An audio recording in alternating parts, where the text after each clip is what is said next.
অর্থনীতির দিক থেকে বা কাউকে কোনোদিন আমি সাহায্য করিনি। আমি এটা এখানে বলতেছি, এখানে দাঁড়ায় স্টিল আমি মিথ্যা কথা বলতেছি না। আমি টাকা ইনকাম করছি ফেসবুক থেকে, কিন্তু আমি কোনোদিন কাউকে সাহায্য করিনি টাকা পয়সা দিয়ে। কিন্তু ওই যে থটস অফ বিল্লাল যে ছেলেটা, সে দেখলাম রাস্তায় হেঁটে হেঁটে টাকা দিচ্ছে, মানুষকে টাকা দিচ্ছে, মানুষের আবেগ নিয়ে কথা বলতেছে। ইমরান ভিপি কি বলল শুনলেন তো? আসলে দেখুন, সবার মন মানসিকতা কিন্তু এক না।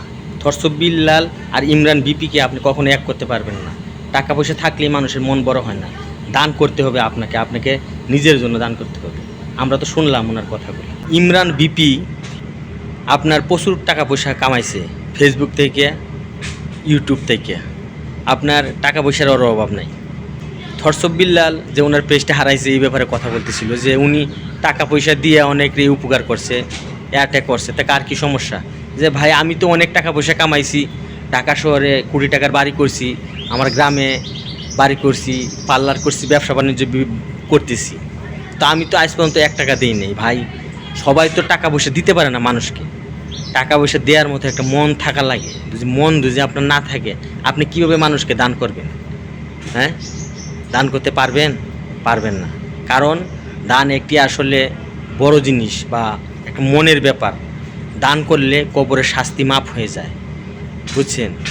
দান একটি বিশাল একটি কবরের শাস্তি মাফ করে দেওয়ার জন্য, মাপ পাওয়ার জন্য মানে বড় একটি মাধ্যম। গ্রামের ভাষায় একটি কথা বলে না, শুনেন না? এই যে দান করলে কখনো মান কমে না। দান করলে কবরের শাস্তি থেকে মাপ পাওয়া যায় মৃত্যুর পরে। অতএব দান বেশি বেশি দান করার চেষ্টা করুন। দান করলে মন ভালো থাকে। হ্যাঁ, দান কারণ করতে হবে, কারণ আপনার এই কামাই কাজের মধ্যে, আপনার সম্পদের মধ্যে মানুষের রিজেক হক আছে। আপনি যদি সেটা পালন না করেন, আপনি একদম বেইনসাফি হয়ে যাবেন। এই সমস্ত কথা বলার আগে আসলে ভেবেচিন্তে কথা বলা উচিত। আপনি কোটি কোটি টাকা কামান, সমস্যা নাই। আপনি পৃথিবীর মালিক হয়ে যান, সমস্যা নাই। কিন্তু আপনার প্রতি মানুষের হক আছে, এটা আপনাকে মানতে হবে, বুঝছেন? এটা মেনে বুঝে কাজ করতে হবে। কারণ আমাদের বাংলাদেশে দারিদ্র সীমার নিচে এরা একবেলা খাইলে আরেক বেলা কী খাবে চিন্তা করে পায় না, বুঝতেই পারে না কী খাবে। আর অথচ আপনি এত কিছু করছেন, একটা টাকাও মানুষকে দেন নাই। দান একটা ব্যক্তিগত বিষয়, আপনি দান করেন। আবার এরকমভাবে কথা বলতেছেন যে আমি এখন 1 টাকা দান করি নাই। তাহলে কি থরসব বিল্লাল দান করে তাহলে ভুল করে ফেলাইছে?